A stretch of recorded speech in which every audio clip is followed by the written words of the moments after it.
दोस्तों आज का जो हमारा टॉपिक है दायरा, जिसका प्रैक्टिस सेट 3.4 से पहले हमने कुछ बेसिक कॉन्सेप्ट और बाकी के जो मसले इस वीडियो से पहले की वीडियो के अंदर हमने देखा था, लेकिन उसके अंदर थोड़ा सा मसला मतलब एक दो मसले बच गए थे, तो दो मसला हमने उसके अंदर ऐड नहीं किया। वो हमने अभी इसलिए ये वीडियो को हमने सेपरेट कर दिया। इस वीडियो को सेपरेट करने का बस एक ही रीज़न है कि वो जो वीडियो था वो ऑलरेडी 40 से 50 मिनट के ऊपर बन चुका था। तो अगर हम ये वीडियो को अगर हम उसके अंदर ऐड करते तो ऑलरेडी 1 घंटे के ऊपर बन जाती, तो वो कैसा थोड़ा सा लंबा बनता था। तो मेरा कहने का मतलब ये है कि मतलब 30 मिनट 45 मिनट से ज़्यादा वीडियो नहीं बनना चाहिए, इसीलिए हमने इस वीडियो को क्या कर दिया, सेपरेट कर दिया। तो दोस्तों अगर आपने उस वीडियो को नहीं देखा है तो आप उस वीडियो को भी देख लीजिए और बाकी का ये वीडियो तो आप देख ही रहेंगे। तो आइए दोस्तों हम ज़्यादा बात नहीं करते, हमारे टॉपिक पर क्या है, मुस्तकीमुल मुहित ज़रबतुल अज़ला के मसले का अक्स है ना। यहाँ पर हम क्या पढ़ रहे हैं, अक्स। अक्स का मतलब क्या होता है, उल्टा। इससे पहले के वीडियो के अंदर दोस्तों हमने क्या देखा था, मुस्तकीमुल मुहित ज़रबतुल अज़ला का मसला है ना, ये देखा था। तो उसका मसला क्या था, मुस्तकीमुल मुहित ज़रबतुल अज़ला का मसला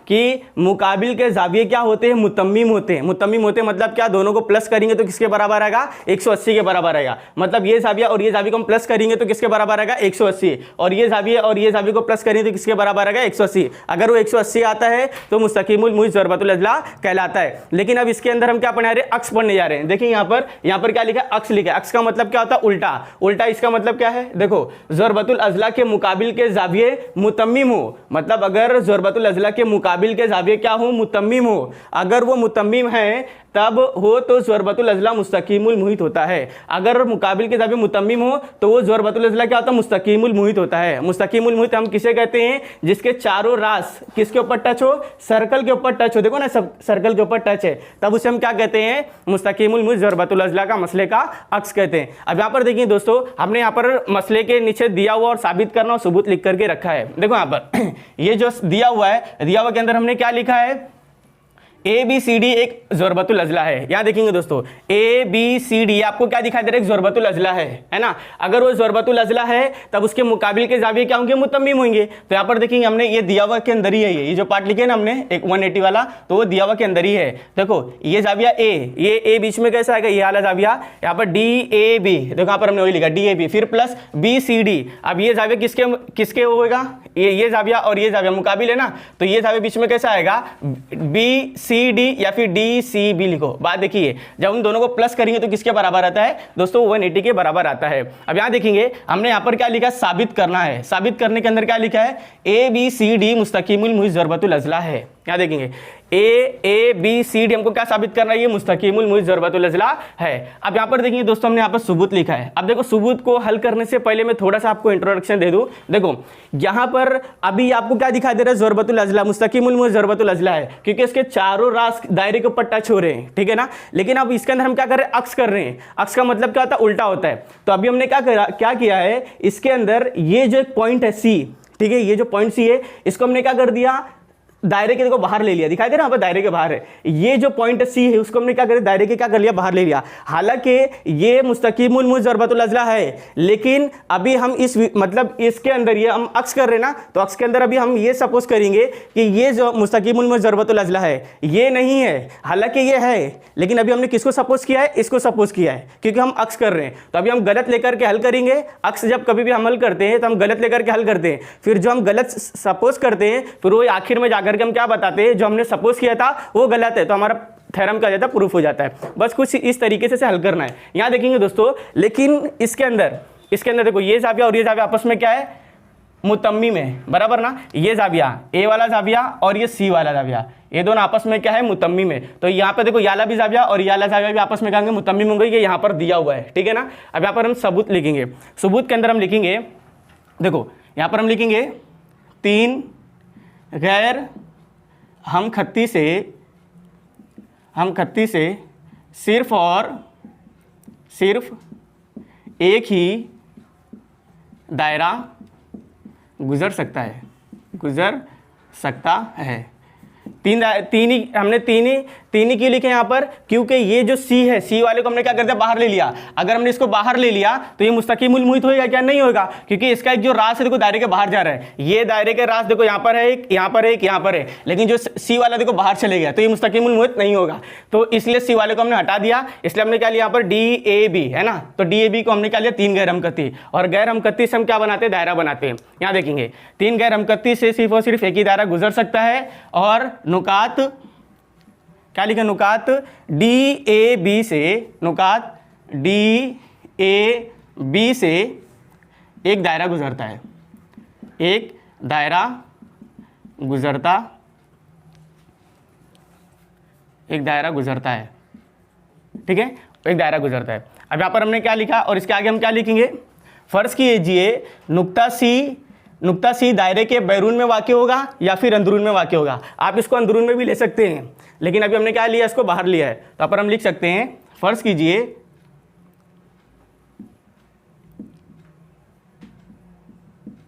एक काम करिए, इसको थोड़ा सा ऐसा भी लिख दीजिए, फर्ज कीजिए कि नुक्ता सी से दायरा नहीं गुजर सकता,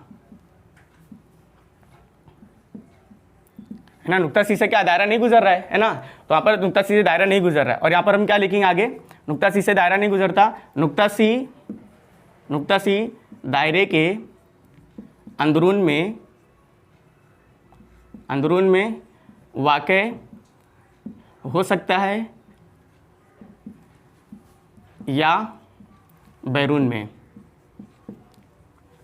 है ना। हमने क्या बोला, ये जो नुक्ता सी है दायरे के बाहर भी वाक़ हो सकता है और दायरे के अंदर भी वाक़ हो सकता है, लेकिन हमने यहाँ पर फर्ज किया कि नुक्ता सी दायरे के कहाँ वाक़ हो, दायरे के बैरून में वाक़ है, बैरून में वाक़ है ना। जब वो नुक्ता सी दायरे के बैरून में वाक़ होगा तो देखो यहाँ पर ये जो कता है, ये कता दायरे को कहाँ पर कता कर रहा है, ई पर। तो यहाँ पर अब क्या लिखेंगे, वो दायरा जिस नुक्ता पर कता करता है वो नुक्ता ई है ना। ये देखो, ये जो कता है ये दायरे को कहाँ पर कट कर रहा है, यहाँ पर कट कर रहा है कि नहीं। अगर यहाँ पर कट कर रहा है तो देखो यहाँ पर 4 रास मिल रहे दिखाई दे रहे। अब ये क्या आ जाएंगे, मुस्तकीमुल मुहित हो जाएंगे। तो यहाँ पर पहले ये हम लिखेंगे कता BE खींचिए, यहाँ पर लिखेंगे कता BE खींचिए, है ना। अगर आपने कता BE को खींचा, देखो यहाँ पर ये जो डॉटेड लाइन है ना, ये हमने क्या किया, अमल किया है। अगर आपने ये अमल किया तो देखो ना यहाँ पर एक मुस्तकीमुल मुहित देखो ऐसा आपको दिखाई दे रहा होगा, ये दिखाई दे रहा है ABED दिखाई दे रहा है ये। अब ये क्या जाएगा, मुस्तकीमुल मुहित हो जाएगा। तो यहाँ पर अब क्या लिखेंगे, इसलिए यहाँ पर अभी हम क्या लिखेंगे, देखो DAB ज़रबतुल अज़ला DBED क्या लिखेंगे, ABE और D एक मुस्तकीमुल मुहित ज़रबतुल अज़ला है, एक मुस्तकीमुल मुहित ज़रबतुल अज़ला है। अगर वो ज़रबतुल अज़ला है तब इसके मुकाबिल के ज़ाविये ये क्या होते हैं, मुतम्मिम होते हैं, है कि नहीं। ये ज़ाविया और ये ज़ाविया आपस में क्या होंगे, मुतम्मिम होंगे। तो यहाँ पर अभी हम लिखेंगे, यहाँ पर अभी हम क्या लिखेंगे, ज़ाविया, ये ज़ाविया बीच में कैसे आएगा, DAB ज़ाविया DAB फिर प्लस, अब यह DAB हो गया, ये ज़ाविया होगा, अब याला ज़ाविया है ना, याला ज़ाविया बीच में कैसे आएगा, DEB, यहाँ पर क्या लिखेंगे, ज़ाविया DEB है ना। ये किसके बराबर होगा दोस्तों, 180 के बराबर होगा। और यहाँ पर हम रीज़न क्या लिखेंगे, मुस्तकीमुल मुहित ज़रबतुल अज़ला के मुकाबिल के ज़ाविये मुतम्मिम होते हैं। मुस्तकीमुल मुहित ज़रबतुल अज़ला के मुकाबिल के ज़ाविये मुतम्मिम होते हैं, है ना। वहाँ पर 180 आया तो क्या जाएगा, ये 180 होगा। तो 180 को हम क्या बोलते हैं, मुतम्मिम बोलते हैं। इसको मसावत नंबर क्या देते हैं, 1 देते हैं। यहाँ तक समझाए। अब यहाँ देखिए दोस्तों, ये ज़ाविया किसके बराबर था, इसके बराबर है।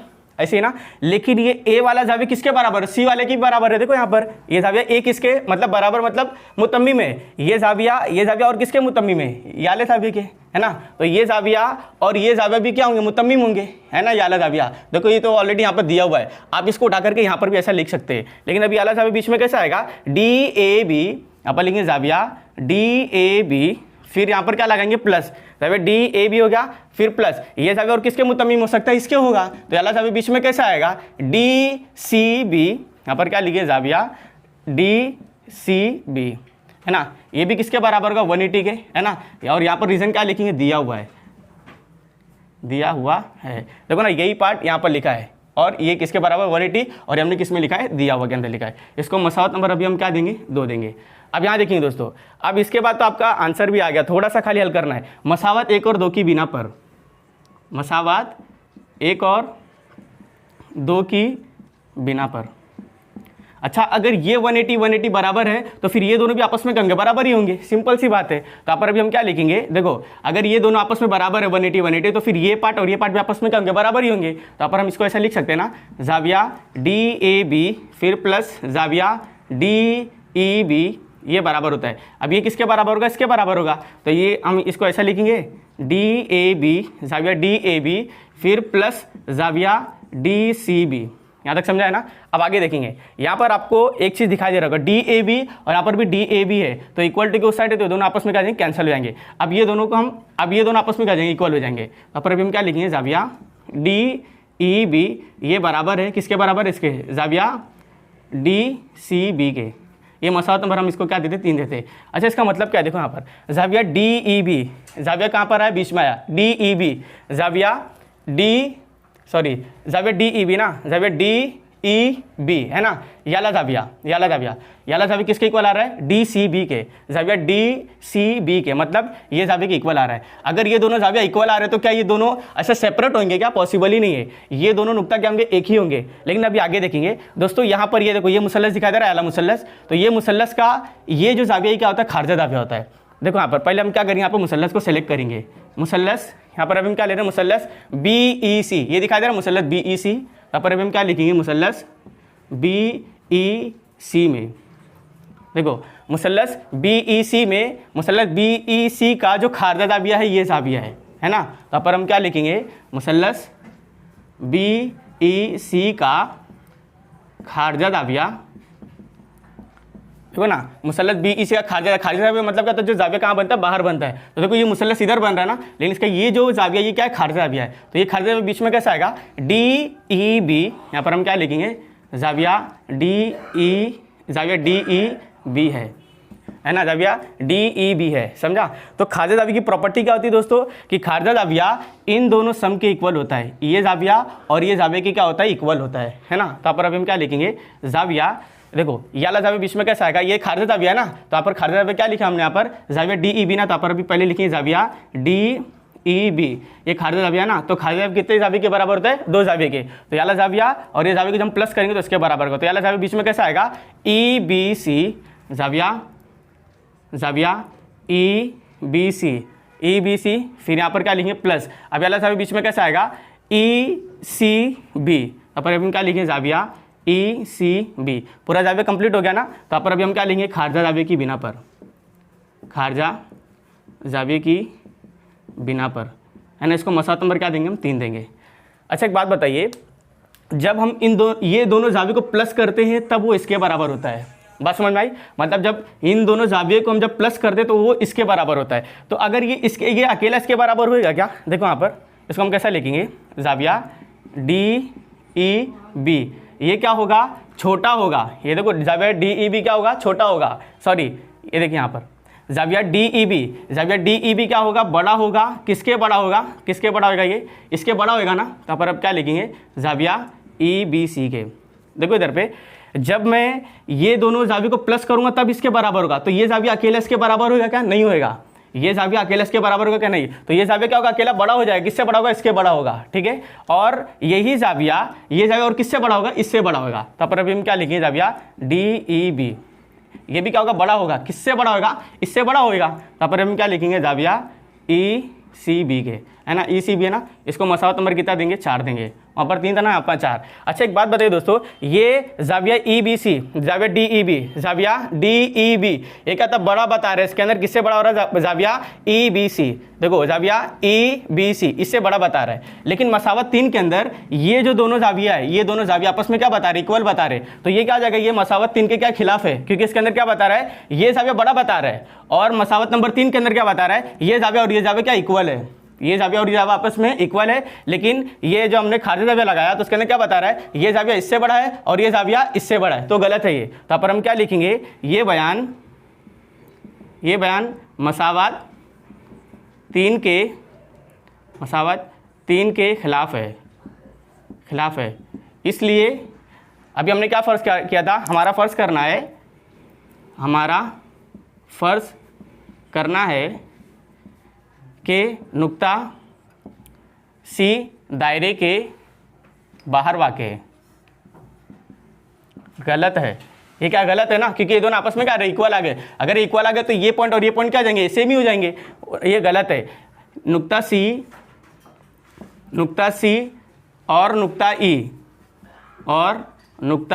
E अलग नुकात ना होकर वो एक ही नुक्ता है। अगर वो एक ही नुक्ता है तो फिर ये नुक्ता इसके ऊपर आ जाएगा, C इसके ऊपर आ जाएगा, तो फिर वो क्या बन जाएगा, मुस्तकीमुल बन जाएगा। तो इसलिए हम क्या लिखेंगे, ABC, A B और ये जो C है यही पॉइंट आ जाएगा, ये भी C यहीं पे रहेगा, ठीक है ना। तो यहाँ पर C और ये क्या आ जाएगा, यहाँ पर D मुस्तकीमुल मुहित है, सॉरी ये इसलिए इधर आएगा, इसलिए मुस्तकीमुल मुहित।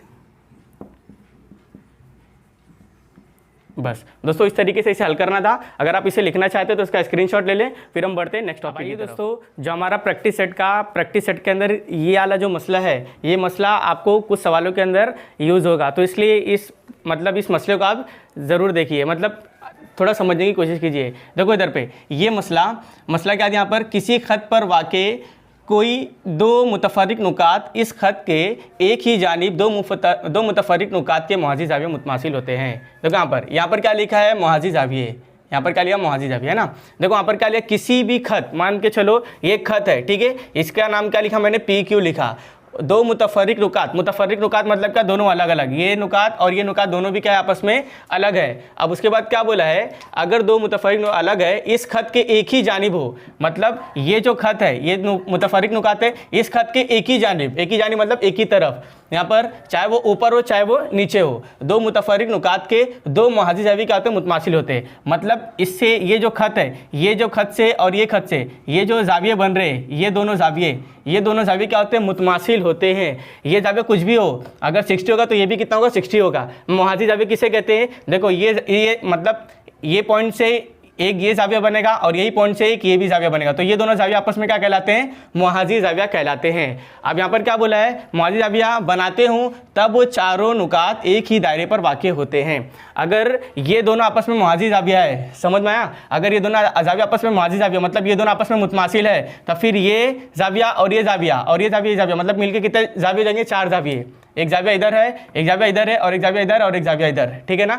तो फिर वो चारों नुकात क्या होते हैं, मुस्तकीमुल मुहित ज़रबतुल अज़ला होते हैं। वो हमको क्या करना है, प्रूफ करने का है, मतलब वो एक ही दायरे पर वाक़ होते हैं। वो क्या होते हैं, एक ही दायरे पर वाक़ होते हैं। अब देखिए यहाँ पर हमने क्या लिखा, दिया हुआ के अंदर लिखा है, खत PQ के एक ही जानिब नुकात S और R इस तरह है कि, देखो इधर पे मतलब खत PQ, ये देखो ये खत का ये PQ है, एक ही जानिब है, मतलब ये जो दोनों ज़ाविये कैसे एक ही जानिब है, चाहे तुम ऊपर लो चाहे उसको नीचे लो। बात देखिए, वाक़े इस तरह है कि अगर ये दोनों ऐसे वाक़े हैं तो फिर मैंने अभी बताया आपको कि मतलब ये ज़ाविया और ये ज़ाविया आपस में क्या होंगे, मुतमासिल होंगे। तो को यहाँ पर यही लिखा मैंने, याला ज़ाविया बीच में कैसा आएगा, PSQ, तो यहाँ पर देखो मैंने PSQ लिखा, ये मुतमासिल होता है याले ज़ाविये के, तो यहाँ पर क्या आएगा QPRQ, तो देखो यहाँ पर लिखा है ना PRQ, ठीक है ना, ये आपस में क्या होते हैं, मुतमासिल होते हैं। अब यहाँ पर मैंने क्या लिखा, साबित करना क्या है, नुकात PSR और Q, नुकात PSR और Q एक ही दायरे पर वाक़ हैं, ये हमको क्या करना है, साबित करना है। अब यहाँ पर क्या लिखा है, सबूत के अंदर ये सेम पैटर्न हमने पिछले वीडियो के अंदर अभी देखा है, मतलब पिछले अभी जो हमने इससे पहले वाला मसला पढ़ा उसके अंदर देखा था। यहाँ पर देखेंगे सबूत, यहाँ पर क्या लिखा, 3 गैर हमखत्ती से सिर्फ और सिर्फ एक ही दायरा खींचा जा सकता है। यहाँ पर देखेंगे, यहाँ पर अभी हमने क्या करा, देखो ये दिखाई दे रहा है, ये खाली जो आर है, ये आर को हमने क्या कर दिया, बाहर कर दिया। ये जो आर है अगर इसको हम बाहर कर देंगे तो फिर देखो इसके खाली कितने बचेंगे, 3 ही बचेंगे, क्योंकि आर तो बाहर चलेगा ना। तो यहाँ पर क्या बचेगा, पी एस और क्यू बचेगा। देखो इधर पे 3 गैर हमखत्ती से सिर्फ और सिर्फ एक ही दायरा खींचा जा सकता है, नुकात एस पी क्यू। देखो इधर पे नुकात एस पी क्यू, ये दिखाई दे रहा है, ये इतना दायरा। उसके बाद क्या बोला है, एक ही दायरे से गुजरता है, मतलब वो एक ही दायरे पर क्या होता है, गुजरता है। अब यहाँ पर क्या लिखा हमने, फर्ज किया कि नुक्ता आर से दायरा नहीं गुजरता है। इससे पहले अभी हमने जो अभी किए थे उसके अंदर देखो हमने ऐसे ही किया था, ये जो आर है इसको हमने क्या कर दिया, बाहर कर दिया, ठीक है ना। अब देखो जब इसको आर को बाहर कर दिया तो देखो ये यहाँ पर कट कर रहा है, तो ये दूसरा हमने पॉइंट लिया वो टी है। एक्चुअल में खाली एस पी क्यू ही था, लेकिन टी अभी हमने लिया क्योंकि यहाँ पर देखो कट कर रहा है दायरे पर, ठीक है। या आर को हमने क्या कर दिया, बाहर छोड़ दिया। और आगे देखेंगे, नुक्ता आर या तो दायरे के अंदरून में वाक़ होगा या बैरून में वाक़ होगा। फर्ज किया कि नुक्ता आर बैरून में वाक़ है, मतलब जो नुक्ता आर है वो कहाँ पर वाक़ है, बैरून में वाक़ है। लेकिन एक और चीज़ ध्यान दीजिए, यहाँ पर ये जो नुक्ता आर है, ये नुक्ता आर, ठीक है ना, यहाँ पर देखेंगे ये जो नुक्ता आर है, ये नुक्ता आर, ये नुक्ता आर, ये वाला नुक्ता आर है, ठीक है ना। ये देखो इस पे सर्कल पे टच कर रहा है, लेकिन अभी हमने इसको क्या करते हैं, बाहर छोड़ दिया है, ठीक है ना। लेकिन ये जाविया और ये जाविया, ये वाला जाविया और ये जाविया फिर भी आपस में क्या मुतमासिल होंगे, वो अभी हमने वहाँ पर दिया हुआ के अंदर लिखा है। अब यहाँ पर क्या लिखा है, तब कता पी आर दायरे को नुक्ता टी पर कता करता है, कता बी टी खींचिए। अगर हमने ऐसा दायरा बनाया, देखो यहाँ पर एक दायरे पे क्या करेगा, दायरे को क्या करेगा, टच करेगा, वो उसकी वैल्यू, उसका नाम क्या लिखा हमने, टी लिखा है, ठीक है। और जब वो कट करेगा तो वहाँ से हमने क्या करा, एक अमल किया है, वो क्या है, कता क्यू टी है, यहाँ पर हमने ऐसा लिख लिया है। अब यहाँ पर देखिए दोस्तों, यहाँ से अब सीधा हल शुरू करते हैं। हल के अंदर देखो, हल के अंदर अभी हम क्या लिखेंगे, ये जो जाविया है, ये जाविया किसके मुतमासिल है, याले जाविया के, ऐसे ही ना। तो याला जाविया बीच में कैसा आएगा, पी एस क्यू, यहाँ पर हम क्या लिखेंगे, जाविया पी एस क्यू, ये मुतमासिल होता है ना। ये जाविया किसके मुतमासिल होगा, इसके मुतमासिल होगा, है ना, क्योंकि देखो ना दायरे पे टच कर रहा है जाविया भी, तो ये जाविया और ये जाविया आपस में भी मुहाजी जाविया कहलाएंगे। लेकिन अभी ये टच कर रहा है तो ये जाविया बीच में कैसा आएगा, पी टी क्यू। यहाँ पर भी हम क्या लिखेंगे, जाविया पी टी क्यू। और यहाँ पर क्या लिखेंगे, देखो एक चीज़ यहाँ पर देखेंगे, आप अगर यहाँ पर से जाविया बन रहा है ना, तो इसके सामने का जो कॉस, दोस्तों यहाँ पर देखो हल्की सी मिस्टेक हो गई है। यहाँ पर आप क्या लिखेंगे, ये वाला जाविया बीच में कैसा आएगा, पी एस क्यू, ये जाविया यहाँ पर बन रहा है ना, यहाँ पर बन रहा है, तो यहाँ पर एस आएगा, पी एस, और यहाँ पर क्या आएगा, क्यू आएगा, ठीक है। थोड़ा सा ध्यान दीजिए। फिर ये मुतमासिल होता है किसके, जाविया पी टी क्यू के। याला जाविया किसके मुतमासिल होगा, याले जाविया के, तो याला जाविया बीच में कैसे आएगा, पी टी क्यू। तो पर हमने क्या लिखा, यहाँ पर पी टी क्यू लिखा। लेकिन एक चीज़ देखिए, ये जो जाविया है और ये जो दोनों जाविये, इसके बीच का जो कौसी जाविया, देखो अगर ये इसको आगे लेके आए तो इसके बीच में कौस देखो यही बन रहा है, ठीक है। और ये जो जाविया है इसके भी सामने जो कौस बन रहा है यही बन रहा है ना। तो इससे पहले हमने एक थ्योरम पढ़ा था, मतलब एक ही कौस के कौसी जाविये क्या होते, मुतमासिल होते, हमने थ्योरम किया था। तो पर अभी हम रीज़न क्या लिखेंगे, एक ही कॉस के कौसी जाविये मुतमासिल होते हैं, है ना। अब इसको मसावत नंबर कितना देंगे, हम 1 देंगे। अभी ये जाविया और ये जाविया आपस में मुतमासिल आ गए, लेकिन अभी ये जाविया और ये जाविया भी आपस में मुतमासिल है ना, क्योंकि देखो ना ये एस और आर भी आपस में क्या मुतमासिल है, खाली हमने आर को बाहर छोड़ दिया है। और यही पार्ट हमने यहाँ पर लिख करके रखा है, देखो इधर पे दिया हुआ के अंदर। तो यही याला पार्ट, अब याला जाविया बीच में कैसा आएगा, याला जाविया और ये जाविया आपस में मुतमासिल लिख देते हैं। तो याला जाविया बीच में कैसा आएगा, पी एस क्यू, यहाँ पर क्या लिखें, जाविया पी एस क्यू, ये भी मुतमासिल होता है कौन से जाविया के, यह जाविया किसके मुतमासिल होगा, याले जाविया के। तो याला जाविया बीच में कैसा आएगा, पी आर क्यू, यहाँ पर क्या लिखेंगे, जाविया पी आर क्यू, है ना। अब यहाँ पर इसको क्या लिखेंगे हम, दिया हुआ, ये तो हमको दिया हुआ है ना, दिया हुआ है। देखो यही पार्ट आपको यहाँ पर दिया हुआ दिखाई दे रहा है, तो इसको मसावत नंबर क्या लिखे, यहाँ पर 2 लिखेंगे। यहाँ तक समझाए। अब क्या लिखिए, मसावत 1 और 2, जैसे हमने पिछले थ्योरम के अंदर किया था, सेम वैसे ही करना है। मसावत 1 और 2 की बिना पर, ठीक है ना। अगर देखो अगर पी एस को आपस में बराबर है तो फिर ये दोनों भी आपस में क्या होंगे, मुतमासिल होंगे, है कि नहीं। अगर ये दोनों आपस में मुतमासिल है, देखो मुतमासिल है, तो फिर ये दोनों भी आपस में क्या होंगे, मुतमासिल होंगे। तो इसको हम ऐसा लिख सकते हैं, जाविया पी टी क्यू, ये भी मुतमासिल होगा जाविया पी आर क्यू के। अगर वो मुतमासिल है तो बराबर भी होंगे, तो जाविया पी टी क्यू ये बराबर होगा जाविया पी आर क्यू के। ये मसावत नंबर कितना आएगा, 3 हो जाएगा। यहाँ तक समझा। देखो यहाँ पर क्या दे रहा है, पी टी क्यू कहाँ पर आएगा, पी टी क्यू, मतलब ये जाविया ये जाविया किसके बराबर बता रहा है, ये वाले जाविया के पी आर क्यू कैसा आएगा, पी आर क्यू, मतलब ये दोनों जाविया आपस में क्या हो रहे हैं, बराबर आ रहे हैं, है ना। ये दोनों जाविया का बराबर आएंगे तो ये क्या आर बाहर होएगा क्या, पॉसिबल ही नहीं है। लेकिन अब इसके अंदर देखो एक मसला और लगे, क्या लगे, देखो मुसल्लस दिखाई दे रहा है, मुसल्लस जैसा भी हमने पिछले थ्योरम के अंदर किया है। ये मुसल्लस के अंदर ये जो है ये जाविया क्या खारिज जाविया है, ठीक है। तो पर अभी हम क्या लिखेंगे, लेकिन यहाँ लिखता हूँ, लेकिन क्या लिखेंगे, मुसल्लस को सेलेक्ट करेंगे। मुसल्लस क्या है, क्यू टी आर, मुसल्लस क्यू टी आर का खारजा जाविया क्या है, खारजा जाविया क्या, याला जाविया बीच में कैसा है, ये खारजा जाविया है ना। देखो ये मुसल्लस इधर है लेकिन इसका जाविया इधर बन रहा है, तो याला जाविया बीच में कैसा आएगा, पी टी क्यू। यहाँ पर क्या लिखेंगे, पी टी क्यू है ना। तो अभी खारिज जाविया की प्रॉपर्टी क्या होती है कि खारिज जाविया दो जाविया के सम के बराबर होता है। मतलब ये वाला जाविया किसके बराबर होगा, जब ये जाविया और ये जाविया को हम प्लस करेंगे तो उसके बराबर आएगा। तो ये वाला जाविया हम कैसा ली, जाविया पी टी क्यू, ये खारिज जाविया है ना, ये बराबर होता है। तो यहाँ पर अभी हम क्या लिखेंगे, वाला जाविया बीच में कैसा गया, वाला जाविया आप टी आर क्यू भी लिख सकते हैं, लेकिन हम इसको ऐसा लिख सकते हैं ना,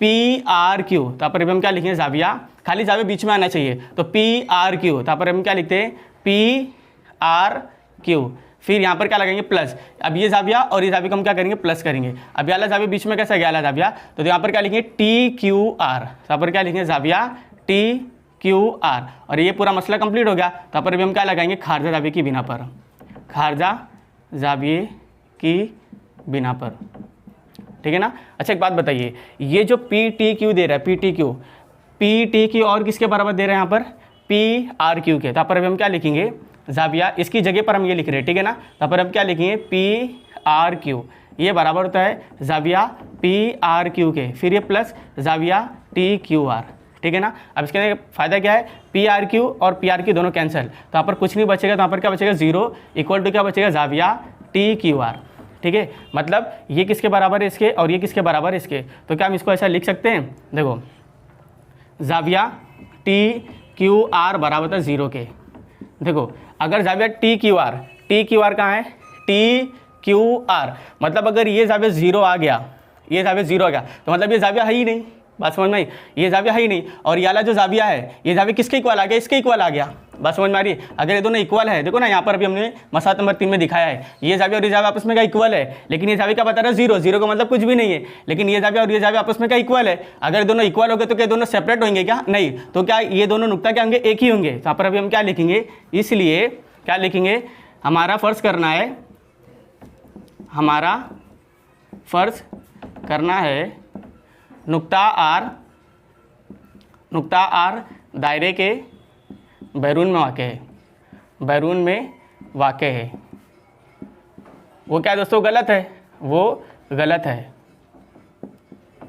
और क्या लिखेंगे, नुक्ता आर और नुक्ता टी अलग नुकात ना होकर के वो एक ही नुक्ता है। तो पर क्या लिखेंगे, नुकात आर और टी अलग नुकात ना होकर वो एक ही नुक्ता है, ठीक है ना।